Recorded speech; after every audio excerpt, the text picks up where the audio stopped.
pag iniisip natin na makakasurvive ba ang isang artist, yes. Hindi naman porket artist ka, magkakapera ka kaagad. Una, ang iisipin mo, hindi na ikaw yung nag-iisa, marami din kayo. Para sa akin, mas mabuti na yung mas marami kang nalalaman kaysa sa isa lang. Sa bawat taon, meron ka talagang madidiscover na panibago namang kaalaman or skills sa iyong sarili. Kasi sa hirap ng buhay ngayon, kailangan marami kang alam. Kaya nga, ang pag-aaral ay walang katapusan. Kahit graduate ka na, kahit nasa trabaho ka, tuloy-tuloy pa rin yung pag-aaral. Kung marami kang alam, mas advantage para sa'yo, skills man yan or knowledge. Kasi hindi mo lang yan magagamit sa trabaho o sa iyong sarili, kundi magagamit mo sa hanap buhay.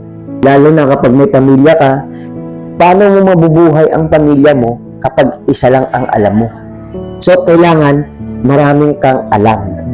May mga option ka na dapat pagkakakitaan. Parang toolbox lang yan eh. Ikaw yung toolbox. Yung mga tools na kailangan mo, yan yung mga skills mo. Kapag isang skills mo yung kailangan, yan yung ilalabas mo sa toolbox. Halimbawa, kailangan mo ng plies. Buksan mo yung toolbox, kunin mo yung plies. Kailangan mo ng screwdriver. Buksan mo yung toolbox, kunin mo yung screwdriver. Yan yung halimbawa na kapag marami kang alam.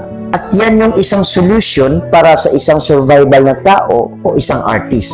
Kaya nga, huwag tayong mawala ng pag-asa kasi hanggat kaya pa, gawin mo. Yung mga opportunity na dumarating sa'yo, yung mga trabaho na dumarating sa'yo, kahit marami man yan, consider that is your learning process. And accept it, that is your challenge. Yung bang pinapractice mo lahat kung hanggat saan yung makakaya mo at yung pasensya mo.